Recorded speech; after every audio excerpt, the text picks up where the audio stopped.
Thanks again for spending some time with us this very dark and cold Monday evening to think about leadership in the four nations of the UK. So as I said earlier, I'm Robin Miller, a Professor of Collaborative Learning at the University of Birmingham, and I've got the privilege of chairing the webinar this evening. So in a short moment, I will give a bit of background to the webinar and what we've done previously that led us to think that a webinar on leadership and social work would be a good opportunity to debate and discuss. But before doing that, I'll just talk a little bit through the structure of the webinar and also introduce our fantastic panelists.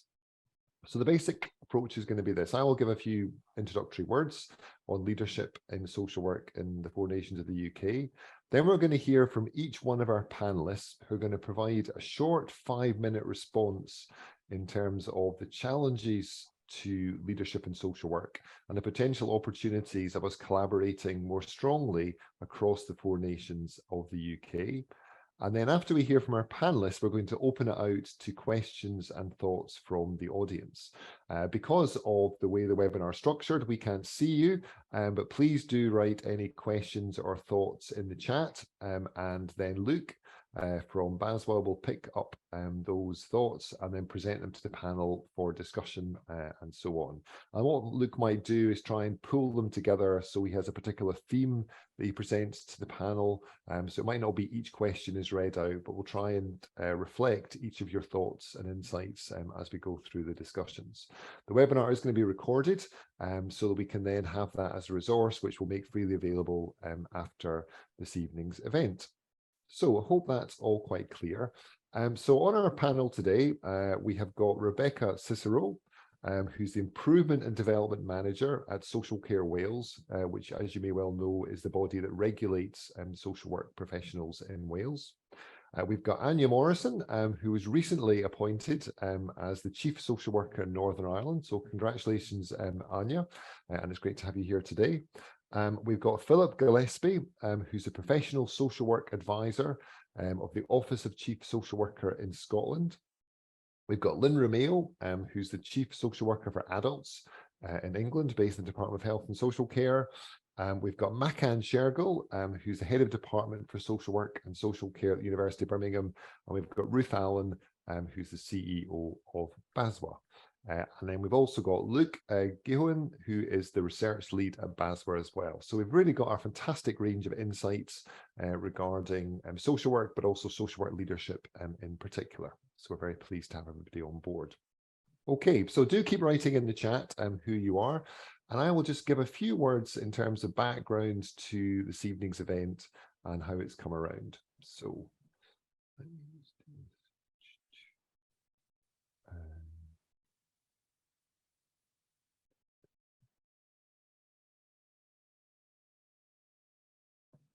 Right, good. Hopefully you can see that. Great.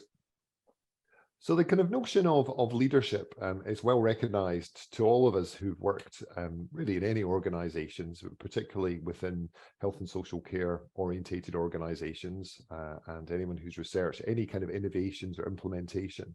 And the reason for leadership being such a central dynamic that we understand and relate to is that leadership is perhaps one of the most important determinant of the culture within an organization, both as the whole organizational structure, but also within services and teams. That we know that leadership at a senior level, at the middle management level, and a practice level is the thing that most influences the climate and the experience of people who work in that organization. And similarly, we recognize that leadership is really important in terms of trying to improve what we do and how we do it. And we know that if we're going to embed new ways of working, if we're going to have a more innovative and learning culture, that leadership will be absolutely key to making that happen and sustained into the long term. So the argument for thinking about leadership and focusing on how we can do better leadership is very well known. But despite that, leadership in social work is perhaps less understood and researched than many other types of leadership and many leadership examples within other professions. And we did a paper at the University of Birmingham last year, led by my colleague Jason Schwab, in which we looked at some of the evidence of leadership in social work. And we tried to compare that with some other professions, particularly within a healthcare setting. And what we found was that although leadership was recognised as being as important, there was actually relatively little evidence as such that we could find in the formal literature. There was perhaps less focus on leadership within social work education. And sometimes we were adopting models within social work leadership that perhaps weren't really reflecting the values and the context in which we practice and which embed how we work. So there seemed to be, from that, a real opportunity to understand better the leadership role within social work. So working with British Association of Social Worker, there's the University of Birmingham undertook a process of trying to think about leadership and leadership in the 4 nations of the UK in particular. And that's because we're very lucky in the UK, I think, in that we've got a great deal of commonality between our social work professions in each of the 4 nations, but there are also important differences as well that reflect the particular traditions and norms and policy expectations of our 4 individual home nations.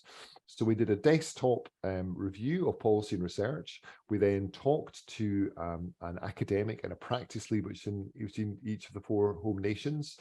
We talked to each of the 4 BASW national leads, and then we had a round table, which we brought together a number of stakeholders, a number of whom are on the call today from practice and academic backgrounds, to discuss leadership and social work. What do we take from this desktop review and interviews? And then what are the issues that arise from that? And we've produced a report from the round table, which is freely available to download, and Luke will be posting in the chat. So do please have a look at that. And in the round table, we focus on these different areas. We talked about different approaches to leadership. We talked about main opportunities, and we thought about what's the potential contribution of social work to leadership of integrated health and social care systems, which is a real aspiration within all the policy within the 4 home nations. And I won't go through all the detail of the roundtable discussions as such, because you can read that at your leisure. But what we found was there was a significant investment in a number of the home nations in terms of trying to develop leadership. And good examples of that would be, for example, the new programme in England, which has just come out, the Leadership Pathway, been published by the Department for Education. We've also got a well-established programme in Wales of middle management development, which is done with the Oxford Brookes University. We've also got some national policy interests. So we've got the Principal Social Work Roles, for example, in England. We've got Chief Social Work Office in Scotland. And in Northern Ireland, we've got a number of well-established strategies which put leadership in social work at the heart of trying to improve practice. So we have got some examples of development opportunities and also developing initiatives and structures within each of the home nations. In the round table, we talked about, well, is there a distinct nature to social work leadership? And what we felt on the round table was that some elements are quite similar to other professional leadership roles. So in terms of trying to support and encourage a group of autonomous professionals with a strong value base, a distinct set of competencies and skills is similar whether you're a nurse or an occupational therapist or a social worker. But we also said that potentially there are some aspects of social work which are more distinct. So, for example, our particular focus on addressing inequalities, on co-producing with individuals and communities is perhaps much stronger than it is amongst the other professionals that we commonly see in health and social care. We also said that social work is often trying to lead in a crisis situation.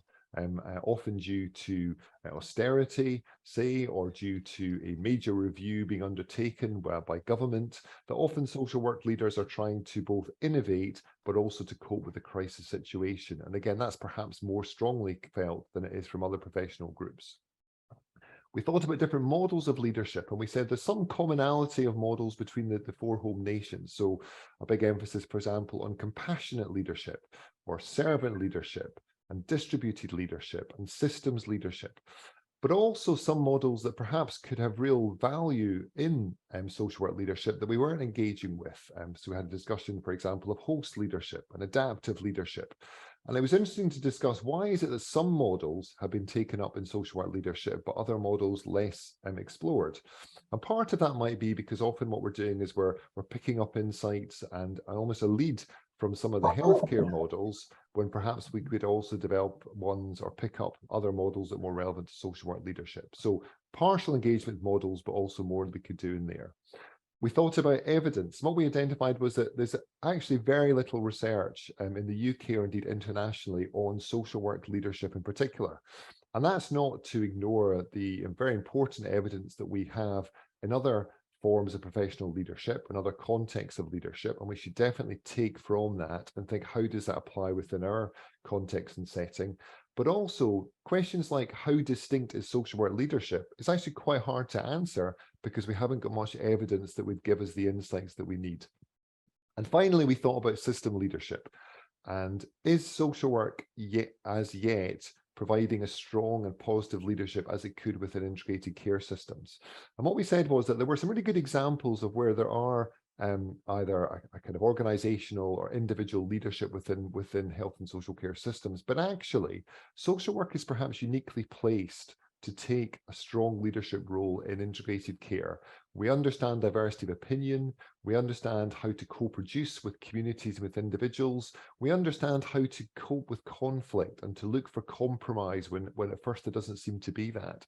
And that perhaps social work is not yet fulfilling the role it could do in an integrated health and social care and indeed housing system. So we felt there was some opportunities that have been recognized, but actually there's much more that we could do as social work leadership. So we came to the conclusion then that all the nations of the UK have recognized the importance of positive leadership in social work. There's some really good examples in being encouraged in policy and practice, of being embedded in professional competencies and supported through education development. But we felt there was still much, much more that we could do to further strengthen leadership in the profession, both at senior and practice level, and also to make sure that social work is able to contribute as positively as it could do to the development of integrated health and social care and wider systems. And that's really what's led us to organise the webinar today, to further the debate and the discussion. What we're hoping that we'll have a really good informed discussion this evening, but also it will lead on to more opportunities to consider this in future webinars and in research. So hopefully that's given you a good flavour then of what we discussed at the previous round table. So now we're going to hear the responses from each of our panelists to the challenges of leadership in social work from their perspectives, and also what do they see as the main opportunities for better collaboration in terms of working across the UK. And we're going to try and keep them to 5 minutes each, which is not going to be easy. But first of all, we're going to hear from Rebecca. So from a Welsh perspective, Rebecca, what do you see as the main challenges to leadership in social work? Thanks, Robin, and good evening, everyone. Also, staff, thank you very much for coming today. So I think these are probably familiar to all of the nations, but some of the biggest challenges at the moment are the context really in which we're operating in terms of recruitment and retention. Just to give you a bit of context, we've got around 6.5, just over social workers registered in Wales. Around 2/3 of those are case holding social workers, and last year we were looking at a vacancy rate of around 11.5%. So there are particular challenges at the moment in terms of the recruitment and the retention of staff, and we're particularly focusing as well on some of the roles of agency staff as well within that. We currently have around 7% agency staff in Wales, and just the overall impact this is having on stability within the workforce. What we are hearing is that we're seeing sort of rapid progression as well within social work. So people may be becoming sort of managers sooner than they may have done previously due to some of the vacancies available and turnover within the workforce. Some areas incredibly stable with low turnover, and some areas with quite high turnover. So there's no consistent picture as such as well. So there are different challenges in different parts of Wales in relation to that. I think one of the other key challenges at the moment is really around the well-being of staff as well. I know we've sort of been brought up already around compassionate leadership, and this is the vision for Wales. For anyone who doesn't know, we've got an aim of collective and compassionate leadership within the social care and the health workforce by 2020. So we have a joint workforce strategy that aims for that, but that is particularly relevant, I think, at the moment with what we're seeing in terms of the wellbeing pressures on the workforce. Some reporting, I guess, difficulties in managing the current situations, increases in poverty, and seeing that and how you're holding that as well as a social worker. Not to mention austerity. Well, say austerity, I shouldn't say that word yet, but the current financial difficulties and the impact that's having on resources as well. So you're leading in very, very difficult conditions. They've always been, as we've mentioned before, an issue, the context in which social workers operated, but particularly exacerbated at the moment. And what we're hearing more around is really some of the moral distress as well that is causing for some social workers, and them having to deal with sort of the complex, incredibly complex needs at the moment.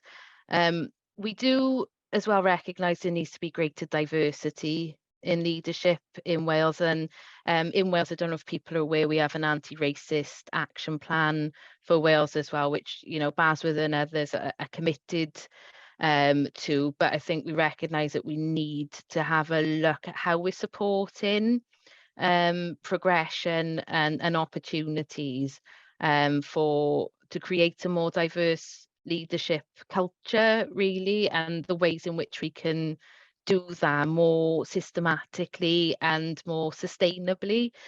I think as well, one of the other things sort of we're really hearing about is that lack of ability for leadership to take space and time to think and plan and respond. We heard about sort of leading through crisis, but there seems to be a feeling of constant crisis and having to respond and firefight quite a lot at the moment, which does impact on the way in which you can lead. We've heard, about command and control, but I think realistically through COVID, there needed to be some command and control leadership. And now to step back from that while we're still in a crisis is quite a difficult thing to do. Okay, so that's fantastic, Rebecca. That's a really setting out many of the challenges, which is great. What about the opportunities then, in terms of potentially the four social work across the four nations working together to strengthen leadership? I think you've already touched on some of them, but for us in Wales, I think it's understanding what social work leadership, that sort of articulated vision of what it looks like. We talk a lot about compassionate leadership, but have we really translated into what that looks like in terms of activities and action? I guess throughout your leadership journey. So not simply as well looking at senior leadership, but what does that look like? What does that translate into? And does that always have to be a program? Are there other ways in which we can support leadership in practice that supports those compassionate behaviours as well?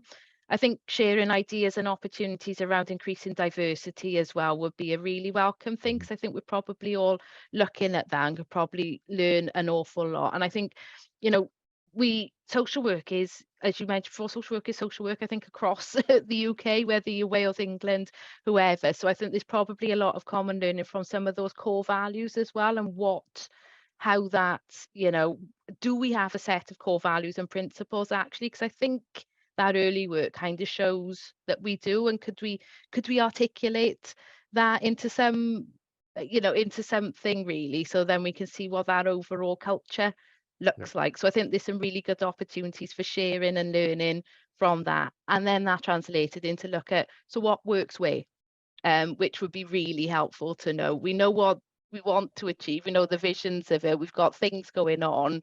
Do we really have enough evidence of what compassionate leadership, particularly for us in Wales, looks like what is a successful intervention and support to create a compassionate culture?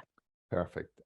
Excellent, Rebecca. That's great. That's really kind of set a high bar, I think, for a country response, but one which I'm sure Aine will be able to jump over successfully.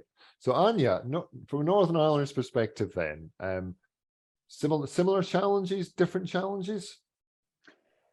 Yeah, thanks, Robin. I think there's a lot that's similar. I'm recognizing what Rebecca said. And this webinar is actually very timely for me.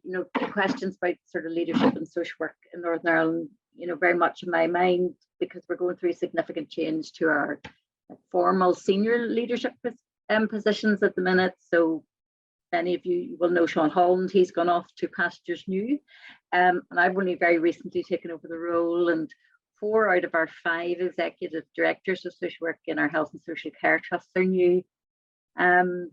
And we've also just experienced a sort of significant number of retirements, across the system of, the old guard, and lost with it that sort of organizational professional expertise that's brought about by that sort of long experience that people have. Now, it's not entirely unusual. People often retire in batches, but there are clearly opportunities there as well. But it is very definitely a challenge for us in Northern Ireland at the minute, and something that's very much in my mind about bringing the sort of senior social work leadership in Northern Ireland together, forming those new relationships, and sort of agreeing a new path for ourselves. In terms of kind of other challenges and threats, it's kind of related to what Rebecca was saying. Many of us are very tired post-COVID. We're all working just absolutely at full pelt in really challenging personal and professional environments. And I do sense a certain weariness and a sort of growing awareness of the kind of traumas of the past couple of years. And I think that is having an impact, and something we've become very aware of within the Department of Health, actually, for the civil service staff, never mind, those people working in the system. And I suppose linked to that, but, very much a factor in its own right, I would echo what Rebecca said. We have very significant workforce recruitment and retention issues. We're very stretched across the board in terms of our workforce, but also in terms of the services that are available, that social workers can refer to, work with, etc. And again, just echoing what Rebecca said, it's very hard to be the sort of leader you would want to be when you're just about keeping your head above water. So you're stressed yourself, you're having to give work to people who are stressed and who are already stretched. And that time to kind of listen and support and to engage, which are all key aspects of leadership, the time for that is genuinely very limited. I suppose this is an old chestnut in terms of threats and challenge, but the other key challenge and threat to social work leadership for me is just getting the social work voice heard. I'm a fan of health and social care integration, and we have that, at least in name, in Northern Ireland, but the health and the hospital and the medical and the nursing voices are very strong, and often the pressures and needs there are very obvious, and it's hard to make sure that our non-clinical voices are heard, and that matters because it means that the people we support, who are often amongst the most marginalized, don't get heard. And I would see that very much as my role at at my level of making sure the social work voice is heard, even within the Department of Health. And this one probably is unique, although well, I was going to say, well, maybe not, but the current political situation is a real challenge for us in Northern Ireland. We don't have a government yet again. I realise there have been other governmental issues recently as well, but we've gone back into a situation with no ministers. At this stage, it's not looking that there's a lot of light on the horizon. It really, really stymies our ability to do the things that we would like to do, and you see its impact. And I suppose many of us are feeling rather downcast about that at the minute. So that's all a bit of gloom and doom. I could point to many positives also, but that wasn't the question I was asked. In terms of, shall I move on, Robin? Yeah, that'd be great. Yeah, in terms of collaborating, that was really helpful, Aine. So thanks for that. Yeah. So in terms of opportunities to collaborate together. Yeah, well, I suppose, I'd add another couple of C's to collaborate, and they're probably sort of communication, coordination, cooperation, and connection. I think there's an enormous advantage simply in sharing problems, sharing our thinking, sharing solutions, sharing our frustrations. Is a very useful thing to be doing. And I think you can bring support to each other and go, yeah, we're really, really struggling with that too. And I think that's important. Whenever I do share, and I don't do it often enough, it's really, really helpful. And it's good to feel that you're not on your own. It's good to be able to test ideas and to pick up helpful hints. And I suppose that the other thing, and again, Rebecca touched on this as well, the other thing that I think would be enormously helpful is for us to collaborate on the issues, on an issues-based way. I think particularly in relation to kind of core social work values, because that is the thing that we have in common. We have different systems of government and all sorts of different factors. But we're all social workers at the end of the day. We speak the same language. We generally want to do the same things and achieve the same things. And I suppose I'm thinking here primarily of social justice, inequality, discrimination, human rights. And I talked earlier about social work voices getting drowned out sometimes. But I think it's fair to say that amongst our professional colleagues, we are the loudest voice on social justice. And I think we can be an even louder voice if we come together on that. And clearly that's particularly pertinent at the moment in terms of kind of increasing level of poverty and inequality issues that people are experiencing. So yeah, it's that sort of strength in coming together where the profession is saying, this isn't right. There's problems with this. There's things we need to do. Definitely. Thanks, Aine. That's a really kind of profound statement. And I couldn't agree more in terms of the kind of opportunity to kind of work together and have a much stronger voice and therefore represent those individuals and communities. Fantastic. Thank you, Aine. So from Northern Ireland, we're now going to Scotland, where we have got a stable government for some time. Philip, what do you think are the challenges? And again, you don't have to cover ground if it's similar, and also the opportunities to collaborate. Yeah, thanks very much. And just listening to colleagues, yes, a lot of the issues are similar in terms of some of the challenges. I guess what I would say in Scotland is that leadership development in Scotland's taking place against the backdrop of a national care service being proposals and the potential national social work agency. So what we see in terms of opportunities around a national social work agency is that being led from the centre and scaling up good practice and more consistency around leadership development and leadership at all levels, from our chief social work officers right way down to our front line, and how we support people through their careers.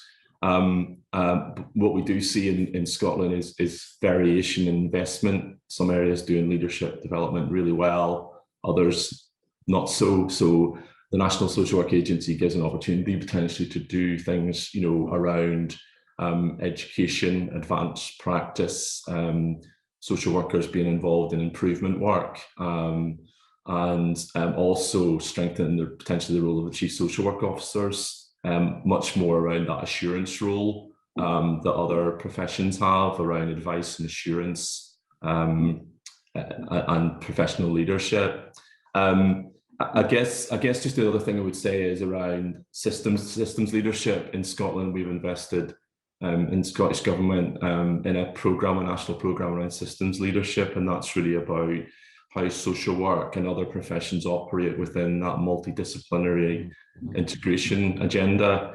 And again, a lot of that is about how we support our leaders across the whole system as they recover from the pandemic, and as we support public health initiatives. I think social work during the pandemic in Scotland, I'm sure it's true of other countries, really had a significant contribution to the public health agenda. And it's something I think social work has always done, but I think it became much more evident during the pandemic. And I think in the current situation as well, social work has got a significant contribution to make to public health more generally.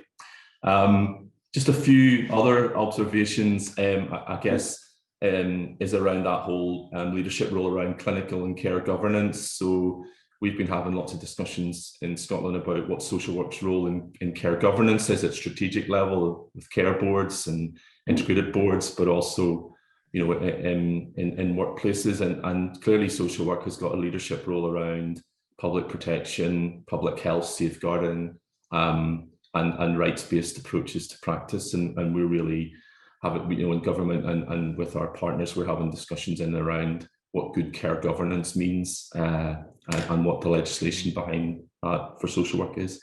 And then I guess I would talk about, you know, colleagues have talked about well-being and resilience, and I think that whole notion of we really need to create the right conditions for our workforce to be able to thrive and be able to be the leaders they need to be. And so we're having those discussions about moral distress and about protected caseloads and about how we create learning organisations within Scotland. And Social Work Scotland produced a report recently called Setting the Bar, which we can share with you, which went into a lot of detail around some of that. So we're working with them on some of those recommendations. I guess just talking about, just to conclude, to talk about what we can do jointly. I think colleagues have covered a lot of that. I think it would be really helpful across the UK to have a discussion on what does good social work leadership look like, and what can we do collectively, what learning can we share from all our different strands of work to have a really strong position on that across the UK. And for us as well, there's a big question about leadership and culture. So, you know, you can have all the greatest leadership theories, but if you don't have the culture to support that, then that makes it really challenging. So I'll probably stop there, Robin, because I'm conscious my notes will cover what other people have said. So I think that's probably my 5 minutes, but thanks. Yeah, thanks, Philip. No, that's great, actually. And I think you've added further to the debate. So that's fantastic. So Lynn, to hear from the last of our 4 home nations. Oh, you're on mute. Sorry. Okay, how's that? Thank you. Yes, I think my colleagues have covered most of the things I was going to say. I guess to sum up from my perspective, I think the main challenges and threats are the economic context within which we're operating. So that has real pressures in terms of what policies will be taken forward, whether we'll be facing substantial reductions in public services, which is where social work mainly operates, the workforce challenges. How do we recruit and attract more people into social work, but most importantly, keep them there? And everybody's talked about the exhaustion and moral fatigue and so on. I also think there are issues about the changing expectations, or the kind of, the changing expectations about what should our society look like, or the kind of tropes that go on about, well, are we still really focused on equal rights, human rights, social inclusion for all the people in our communities? We've got real challenges at the moment around asylum seekers and immigration and that marginalization. So that is the space that social work operates in, and social work leadership should be responding to that and challenging some of those. But yet we are working within, certainly in England, in a context where some of those things perhaps being chipped away at. And then on top of that, we have systems reforms or policy reforms which can drive us back down into a transactional model of dealing with citizens and their care and support needs, when we've struggled and I think had a lot of success to move back to proper social work practice, a focus on people, what matters to them, deep listening, empathy, compassion, non-judgmental approaches to supporting and enabling people to co-produce or co-design the things that will make a difference to their lives, and trying to shape both micro commissioning and macro commissioning in that context. And it feels like that could be threatened because of the financial problems we're facing, but also the kind of principles and values that sometimes are being talked about within our government with ministers, and that can sometimes there'll be a kind of tension there with what social work is doing. So for me, they're the challenges. And on top of that, the whole integration agenda, and I just echo my colleagues' thoughts about that. Social work is always going to be the kind of smaller professional group within that. How do we punch above our weight and really influence that social model, that real engagement with people and putting people at the heart of what we do, that can quickly become dominated by metrics and measures and, you know, NHS-driven signs of success, if you like. So for me, they're the big challenges. In terms of opportunities, I think everybody's covered those. We've got an opportunity to really try and capture our shared social work values, which at a practice level we share, and we are very focused on human rights, social justice, and how we engage with and enable and support people and communities to have the best possible lives that they can do, and how we promote an idea of a civil society that is fully inclusive and allows everybody that chance to have the best possible life. So at a practice level, that's mirrored then hopefully at social work leadership level. And another thing that kind of has challenged us, I think, is that we don't always have social workers as the senior leaders within our organizations. So we sometimes do have accountants or people who come from different backgrounds who have different priorities, and how we bring and hold on to social work, professional leadership at the frontline, but also at senior leadership level is really important. And creating, and my colleague mentioned that, creating the right practice and organizational cultures that both allow social work and the models of social work to thrive, and allow social workers to be very good leaders within that context. So I'll stop there. Thanks. Okay, no, thanks, Lynn. That's great. And again, that's a really important point, I think, to think about in terms of professional leadership. And as we move to more integrated care systems, what's the best way to embed that and to make sure that that's kept strong? Great. So we've heard from each of the 4 home nations, and do keep posting your thoughts and questions in the chat, and we'll bring those back from Luke in a moment. But before we open out to participant questions, we're going to hear a couple of further reflections. So first of all, from Makhan, who's going to provide a sort of academic and critical perspective on what he's heard to date, and to highlight some other issues that we might want to take forward in our discussions. Yeah. So Makhan, over to you. Okay, so thanks, colleagues, for a really rich debate and observation about kind of current state of leadership. I think just picking on from Lynn's last point, really, the importance of distinguishing between management and leadership. You know, not falling into the transactional. I think in terms of all the 4 contributors, there's a clear common thread that's come across to me, and that really is the central tension perhaps that we need to square as a profession. And I'm going to term that kind of organizational dissonance. So people have talked about some of the challenges in terms of the context, the political context, issues around trying to promote diversity, retention, recruitment, the well-being of staff as a reality for our organizations and people who work within them, but also kind of this aspirations towards promoting ourselves as compassionate, distributive leadership, human rights, our values. And really these 2 simultaneous competing positions exist at the same time, creating this notion of dissonance. So I think the question, and I think that came out through all the 4 contributions and the experiences, and that perhaps is the central tension about how we move beyond that in terms of understanding, what type of leadership we need. And perhaps we need to think about what leadership feels like for those who are being led, and really also think about leadership not just being kind of one directional, but multi-directional, it being about leading up and listening to people on the front line in terms of leadership, and also thinking about leadership horizontally. So I think that's kind of the key thread that's come out to myself, really, in terms of, and perhaps that's reflective of, the kind of the marginalization of emotion in social work that has happened over a long period of time.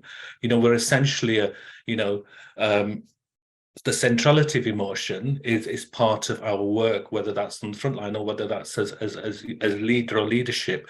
And really that's kind of been taken out, and people have talked about the difficulties around moral distress, that the competing context and increasing context issues around diversity, issues around political situations and scenarios. So I think, you know, to sum up, I think that seems to be a central tension that's come from all four contributions, is that this notion of there's this dissonance that exists about what we want to be and who we believe we are and what we want to promote, but the reality within which we're working and the environments are quite contrary to that. So you have this continuous simultaneous tension that we're having to grapple with, and is perhaps needs to be understood better in terms of the evidence base about how we can move beyond that. So that would be my main kind of observation. Thanks, Robin, yeah. on that.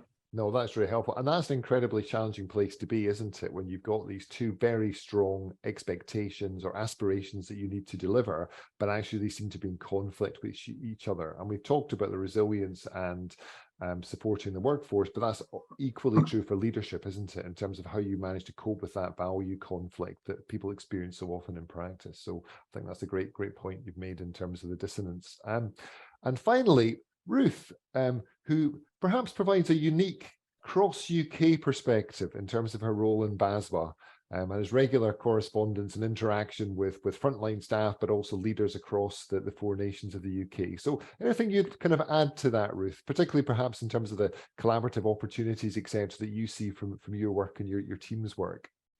Thank you, Robin. All the contributions have been really helpful and covered many of the things that are on my mind and that have been on our minds as we've taken this project forward. I do have we do in BASW, it's not just me, but in BASW we hear from all the four nations every week, and we're able to try and make the most of the richness of that learning. And I do think we need to take that opportunity.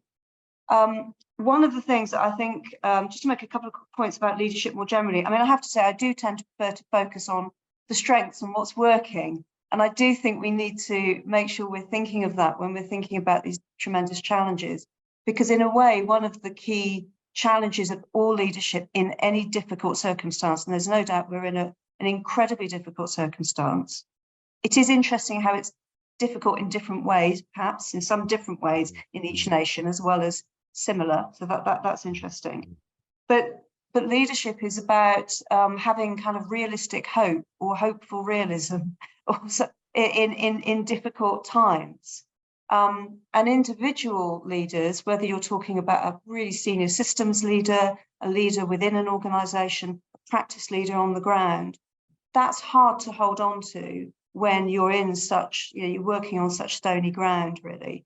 So one of the key messages I think out of this is we have to share leadership challenges in really meaningful ways that allow us to say the things that, some of the things that I think we've all shared here about how difficult it is to promote, for instance, to promote the key values, the key intentions and commitments of social work in a political environment and a policy environment that feels like, certainly in some parts of the UK more than others, going in the wrong direction and making things harder and rather more difficult. And of course, the economic situation that we're in.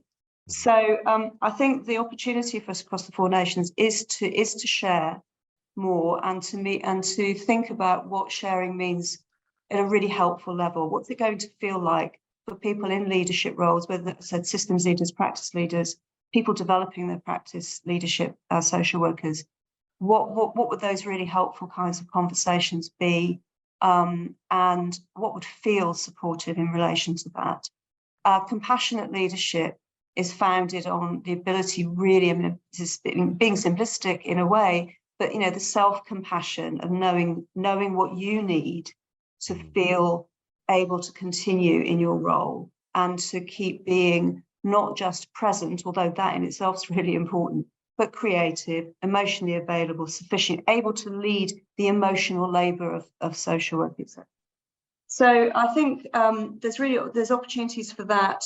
And I think one of the other challenges, just to push that a little further, is to think about where we need to go next with our leadership. And these are terribly challenging times. Some of the solutions that we've had within our sector in the past, some of that's going to be really valuable to remember and use, and some of it will be about thinking beyond that. And that will be about collaborating with leaders, with in other partnerships with other organisations, other disciplines, and where we can come together as well.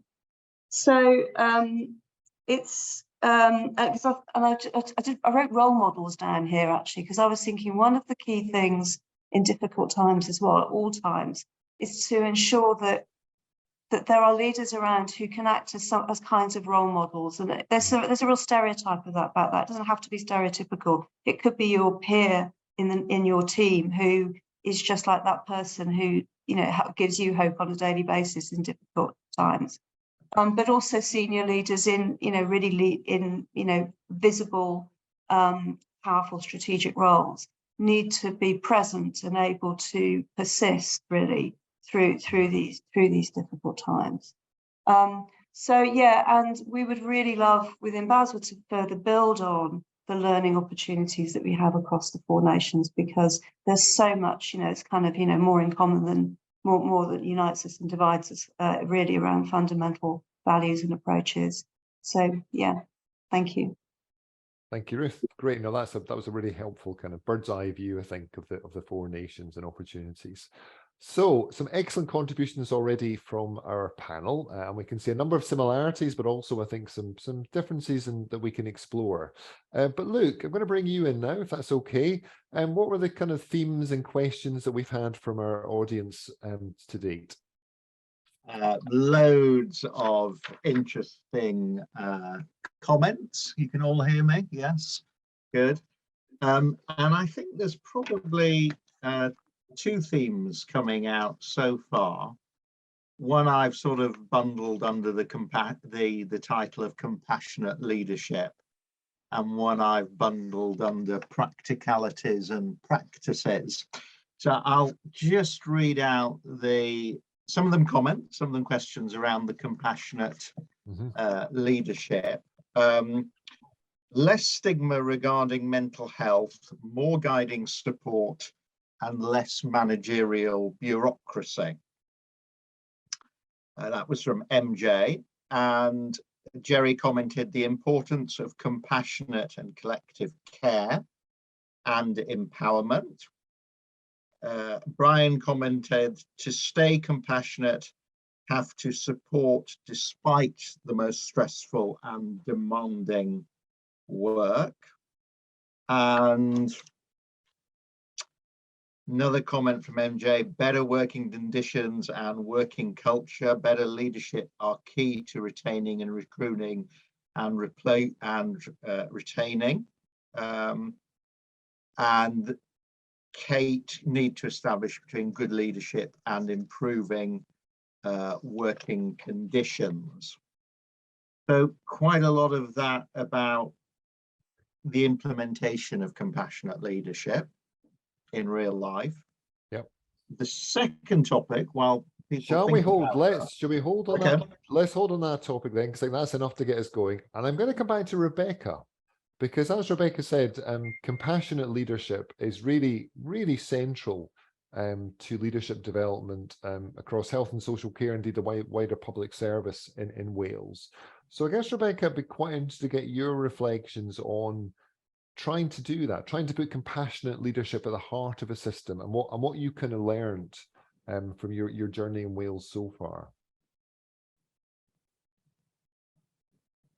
Yeah, I think that sort of dissonance, as you mentioned, is a really real thing. And somebody mentioned in the comments, you just said, Luke, as well, oh, that conflicts as well with the reality of our systems and processes. Now, if, you know, the way in which we actually operate and practice and all the barriers really in some of our ways of working, our systems don't always lend themselves to supporting compassion and well-being. There are things, you know, I think they're quite obvious things, but in terms of sort of supervision and changing and sticking with reflective supervision as a way of working has always been quite a powerful one. We don't really measure, I guess, how impactful some of those system changes are to supporting compassionate leadership. But I'd say what people have said is entirely true, and how I think we need to look at those ways and positive examples of where we've plagued, I guess, or allowed the system to support us rather than the system driving us into the ways in which we don't want to practice as well, which does impact on our well-being. Someone also mentioned about mental health support. So I think it's really important that leadership does acknowledge, without it being something that puts people off, that social work is a challenging thing. At the moment, we're going through a bit of a recruitment campaign for social work in Wales. And what we've tried to sort of reflect in that is that, yes, it's a demanding job, but it's equally very rewarding as well. But acknowledging, I think, is absolutely right within us, and our leaders saying, yes, it's okay to get help with that. We've got the support there. I don't know how vocal, in all honesty, sometimes some of our leaders are about that being a positive thing, to ask for that help and support. We know we've seen sort of a slight decrease in slight change in some of the coping mechanisms of social workers recently, whereas they were some of the more positive coping mechanisms sort of reported. If people have seen the Ulster Health and Social Care Workforce Survey, we've seen some changes in that. So my fear is that we do need to really acknowledge mental health and the support that is needed around that, and that there needs to be a dialogue around it, and a really public dialogue around it. Thanks, Rebecca. That's very helpful. And Philip, you were saying that in Scotland there's been a big review of sort of well-being, resilience in social work. Was there any kind of insights there that you can generate to try, and how do we cope with this dissonance where people are just exhausted and feeling that they haven't really perhaps got the emotional capacity to take on more kind of uncertainty and tension, but equally they need to do that in order to be compassionate leaders? Yeah, and I think it's a bit about that emotional intelligence piece, and about how you open that up for leaders, and almost flip it to say you don't need to be the expert, you don't need to know everything. Actually, good leadership is about it's about kindness and understanding your staff and knowing your staff, and making those connections for them to reach the potential, and creating those conditions in the workplace. So that we've had a lot of discussion about actually leadership needs. Someone mentioned that leadership versus management discussion. We've had lots of discussions about leadership needs to be flipped away from the kind of traditional model of management and knowing everything and being strong. And actually sometimes it's about that emotional intelligence. It's about active listening, and it's about just connecting with your people and attending to their needs. And so there's a lot of discussion going on at that moment. We're clearly not there yet, but I think we're having that discussion, which is really positive. Yeah, definitely. No, that's important, because it's in the room, it's being discussed rather than just being ignored. Okay, thanks, Philip. Anybody got anything else you'd like to add to this discussion about compassion and leadership, and how to kind of retain people's ability? Anya? Yeah, I suppose, well, to agree with what people have said before, but I think there's two aspects to compassionate leadership. I think there's the compassion for our staff, and how we show that, and how we deliver that. And we've talked a lot about this as well. But I think the other end is that we work hard, and leaders need to work hard at ensuring that our service provision remains compassionate as well. Because, and it's back to some of the earlier comments, that it can be very easy to get caught up in the transactional, and see people as a burden, or see people as, that's another referral, I have to get the care package in, the assessment done, and get out the other end. So I think there's two elements to the compassion that are related, but different as well. I just also wanted to mention a program that we've been running with really promising results at this stage, and it's, I suppose it's designed in and around supporting social workers better so that they can retain their compassion, and that's we've been piloting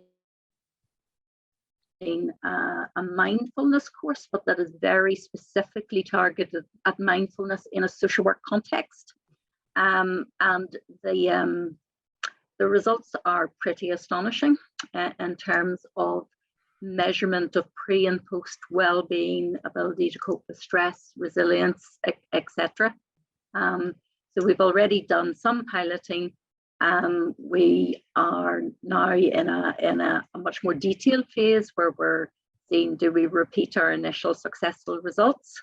And looking to then to be able to roll that out to make it a more mainstream offer. Well, that'd be, I'm sure everybody on the call will be really interested to find out more about that, Aine, in terms of what your pilot was, but also your emerging findings, because that sounds fascinating. So thanks, Aine, that's really helpful. Ruth. Yeah, it's we're doing a workshop actually tomorrow, Lynn's involved as well, at the National ADAS and ADCS conference, and it's focused on what keeps people in social work. And just thinking about how important it is to also recognise that there's a kind of generational change in, as well as the experience everybody's had over COVID, and that's changed how people behave and think and feel towards work. This is a notion of the Great Resignation. This is a real challenge for leadership at the moment.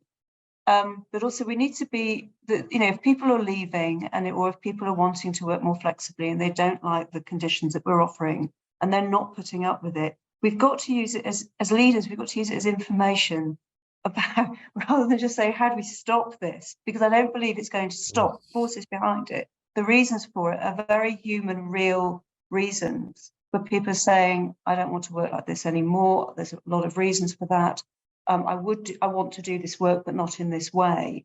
So I'm just wondering how we can be compassionate towards that, because it's frustrating for employers to be in that situation. It's frustrating for leaders not to be able to, and actually use that information to think about how what is it we need to reshape really about the nature of work and good work within our organisations. No, that's really helpful. So to kind of go beyond the symptom, which is the fact that we struggle to retain staff, to recruit more staff, and think, well, why is that? And what can we do to change the system to make it a much better foundation that people will want to stay and to thrive in? No, that's excellent, Ruth. Lynn. Yes, I just thought I'd come in with, I suppose, thinking about positives. And we've got a very strong network of principal social workers within England. Well, I can only speak for the adult side of things, but I think it's the same in the children's side. And as I talk with them and work with them as a leadership group, but also visit different organisations or local authorities and NHS contexts, it's pretty clear to me, and maybe this is where we need to get the evidence base a bit stronger to influence our idea of social work leadership and the positive difference it can make, actually. But where we have a culture of a real teamwork approach, collaboration, which Aine's mentioned before, where social workers are shaping practice and improving what can add real value to people's journey in terms of their care and support needs and what they want to achieve, where there is the space and very creative use of peer supervision and critical reflection, lots of opportunity for continuing professional development and deepening and strengthening skills in particular areas, opportunities to take time out sometimes to do research or advanced like MAs and things, and we've got more money invested through the National Institute for Health and Care Research to sponsor more PhDs of social work practitioners in local authorities and as well as in the NHS. So those kind of conditions, when I go and people are really in very challenging places, they still are absolutely upbeat and positive, all in spite of all the challenges, because they feel they're really well supported. It's a real teamwork approach. They feel they're listened to and that they can shape and suggest better ways of working with people, a real focus on strengths-based relational practice, trying to reduce the burden, the bureaucratic burdens, and find streamlined, simpler ways of recording and having the responsibility and accountability things done. So I think there are real opportunities, and there's been a real shift there. But I'm not trying to underplay how challenging and difficult and stressful it is, and that people are tired. And I think there is in most places a real focus on the well-being of social workers. And I think there needs to be a bit more attention to the well-being of leaders, because of course it's the whole analogy with if you're on an aircraft, you need to put your own oxygen mask on first, don't you, to help others. So I think we've got a lot of good evidence. We just need to garner it and utilize it.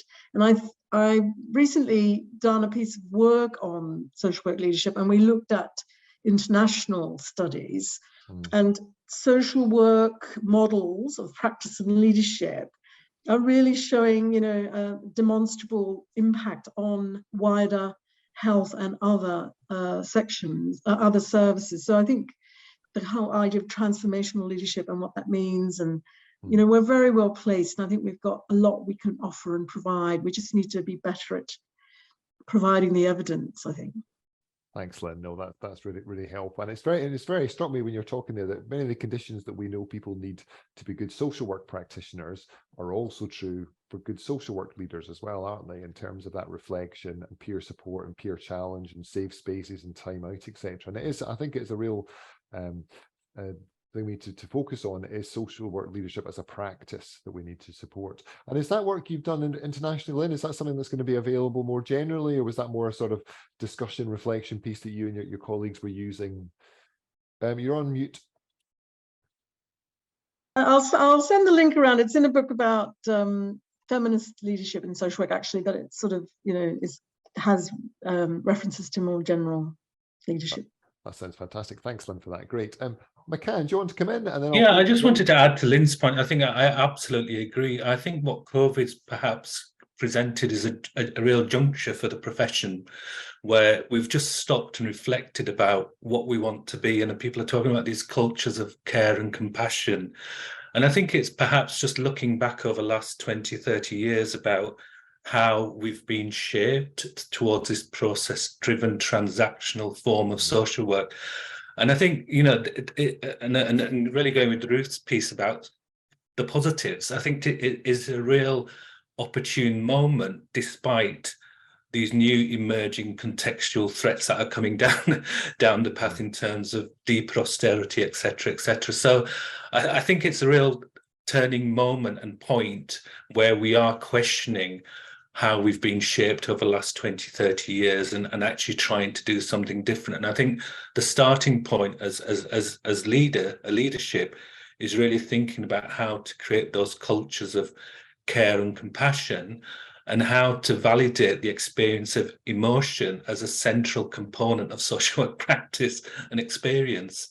And, you know, issues around acknowledging people's mental health, people's exposure to trauma, adversity, service user relationships. So I think, you know, I think it is a very important turning point that we can grasp. Yeah, almost because it's been such a time of kind of chaos and challenge that it's opened up new opportunities. But we don't want to freeze back to where we were before. We want to use it to try and move on in our framing and understanding. Ruth.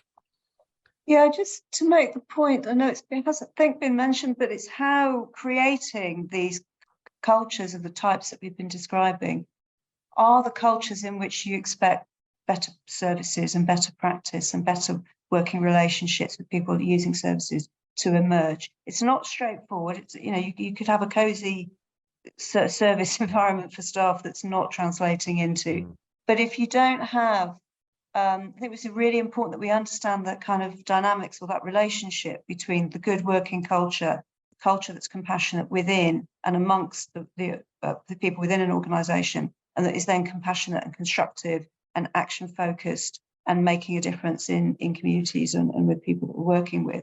And kind of understanding that, I think, is really important. I do also think that leaders have a key role in really helping staff to resolve, put aside, put down, work beyond this dissonance between everything that you might want to do with and for somebody and the reality of what you can actually do.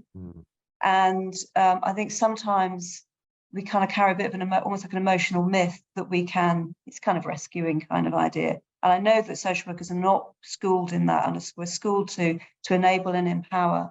But actually, that when we're dealing with moral distress, we have to understand that concept, I think, really well as leaders, so that we can work beyond, so that we can do the very best we can do in imperfect circumstances that's going to have the optimal benefit for the people that we're working with.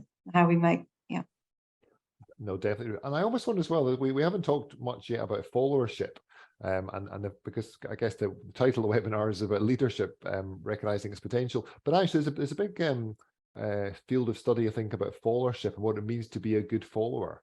And perhaps there's an argument for compassionate followership, which, yes, does expect to be well supported by the leader, but actually understands the dissonance that they face and recognizes the challenge of their task. But maybe that's one for another day. Luke, I'm going to come back to you, because I think we've only talked about one of the themes, because there's so much in that idea of compassion and how we demonstrate it. So what was the second major theme? Well, we were a bit worried, Robin, that the silence might fall over the group, and how could we fill the 90 minutes? No risk of that, is there? The second theme was around practicalities and practices, and a lot of people have just been putting in the chat box about one of those practices, maybe staying close. So just a quick summary. Andy noted quite early, too much firefighting leads to reactive leadership. Bev noted COVID worn us out, and economic and political stability. Andy, coping with lack of resources and leadership, how do we do it better? Learning across the countries. And then Ray started a thread around leaders should be focused on and stay close to experiences at the front line, build continuity and stability rather than churn and change. Charlie P suggested the importance of regular clinical supervision, and suggested that a name change from the clinical cabinet to the Health and Care Practitioner Forum was significant for them. And quite a lot about the importance of staying close and connection. Let me give you another one.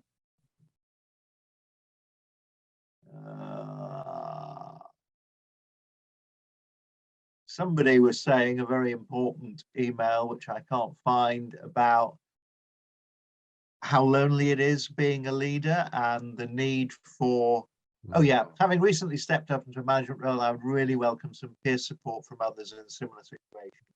I often feel I am back in the consciously incompetent part of the competence cycle. So I wonder whether, Robin, the question actually is, we've started converging along the lines of practices, including staying close. Is there anything else that people would like to suggest? And then we have 2 or 3 very specific questions maybe we should take towards the end. Okay, so the question is, Luke, how do people stay close to practice? Is that the yes, and the implications for leadership? Okay. Yeah. Who'd like to respond to that?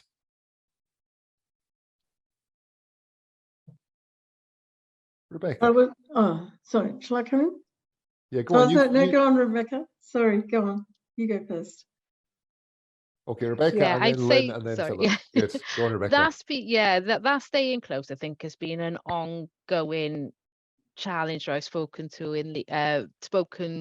leaders in Wales about well before COVID. I think as you progress, if it's a progression thing, actually staying close can be quite difficult. And I think this is where actually getting that corporate and director kind of level, the higher level support for valuing spending time with people in practice is a difficult conversation to have, and something you've really got to hold.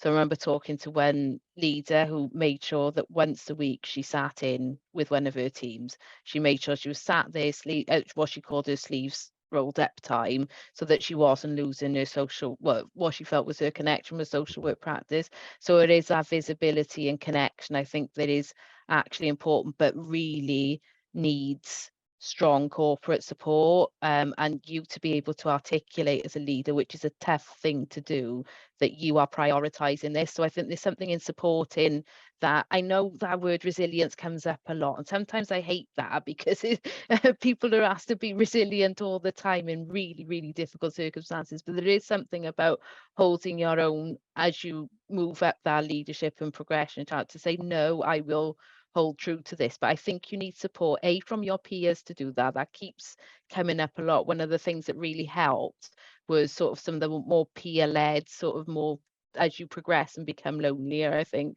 leadership programs, because that does give you that power to hold that connection to practice. So I know I've answered 2 in 1 there, but I think they are interconnected. Yep. Thanks, Rebecca. Lynn.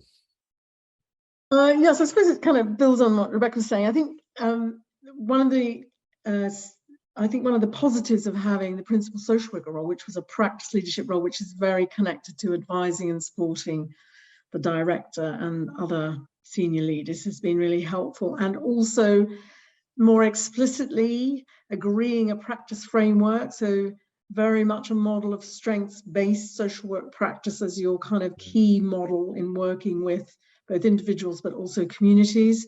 And then the quality assurance framework that people have around their practice, looking at that from a kind of sector improvement perspective. So looking at practice and what does it look like, and senior leaders understanding what it really means at the front line when people are experiencing social work as a service, how that looks and feels. And we will obviously have the CQC assurance framework coming in, which again will have to emphasize that people's experience of that approach and how that is mirrored up through both frontline practice right through up into the leadership and the systemic approach to what people are doing. Yep. Thanks, Lynn. Philip.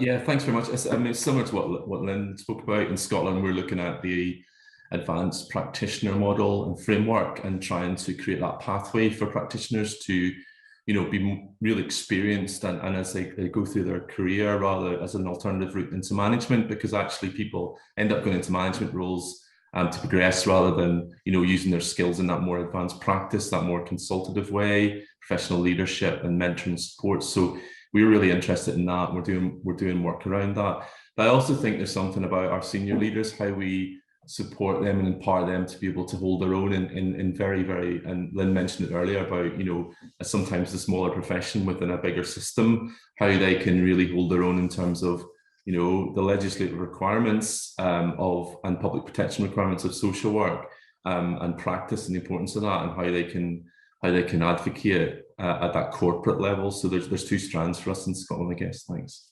No, thanks, Phil. And it's great to hear, because I've often been struck me that the colleagues who are particularly in medical field, they can carry on being a practitioner, and they can go on to be a consultancy, a clinical leader.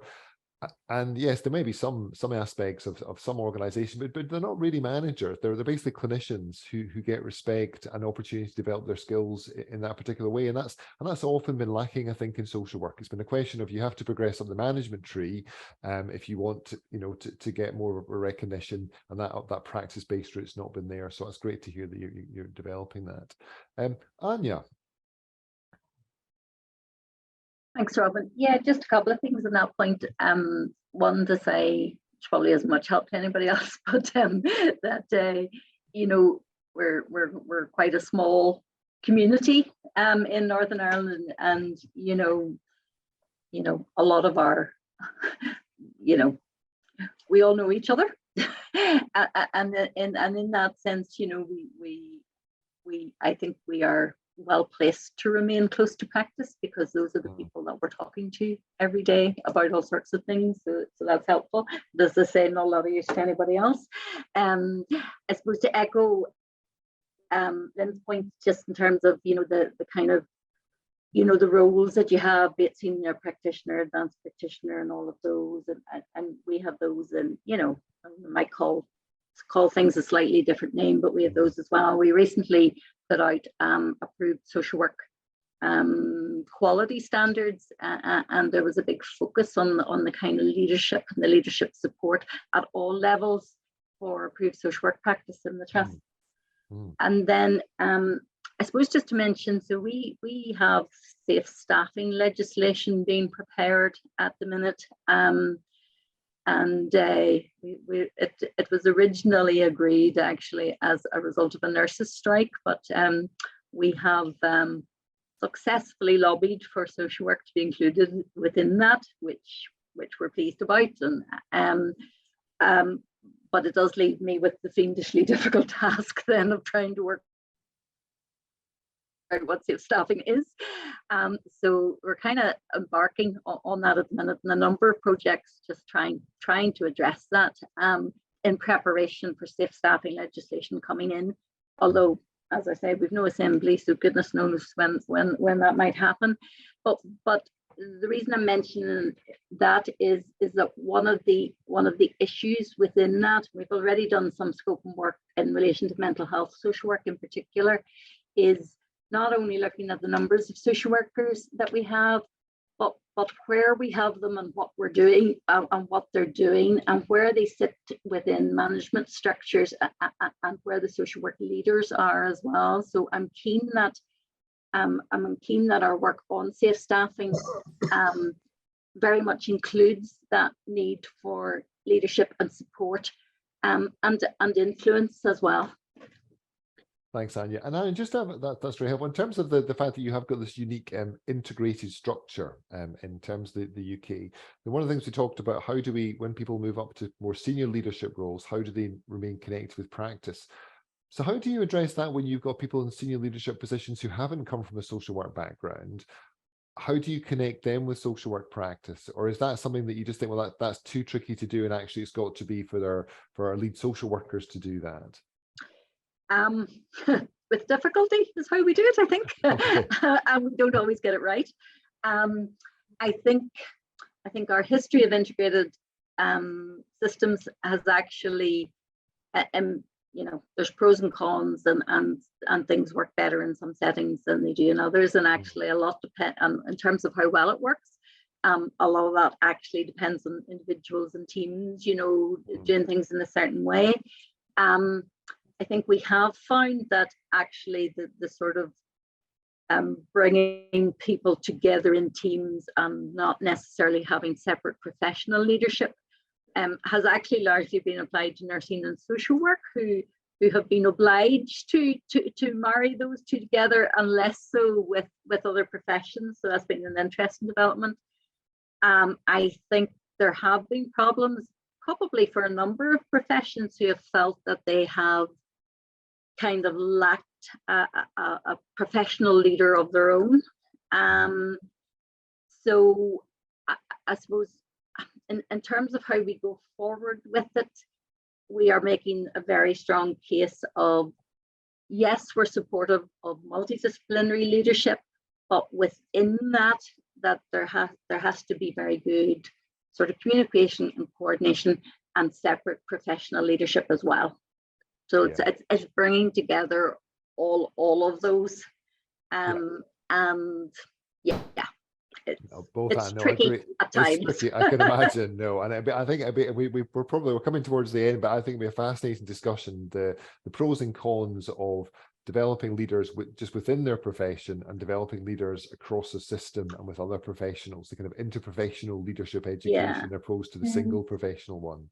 And I would say, in some of you may be aware of the Reflection series that the Office of Social Services in Northern Ireland has been producing, and they're designed, I suppose, to give leadership in terms of tricky issues or areas of social work practice, but also to encourage others to be leaders in the wider system as well.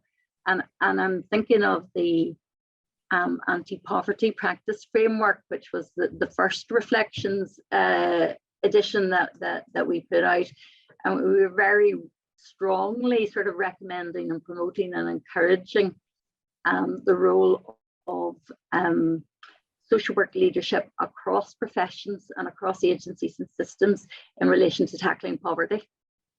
No, excellent. And what we'll try and do is, just to say for everybody, we'll try and all the kind of resources people have mentioned, we'll try and wrap those up.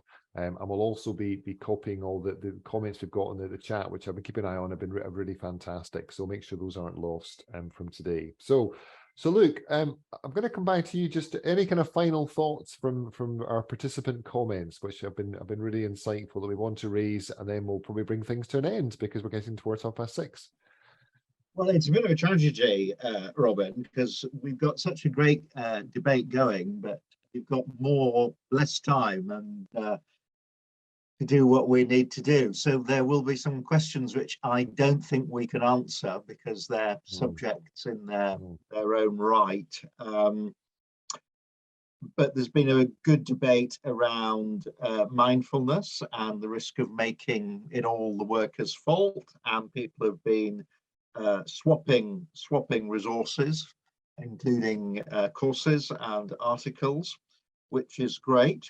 And I don't think we can answer them in the time, but they are interesting questions, so I'm just going to read them out.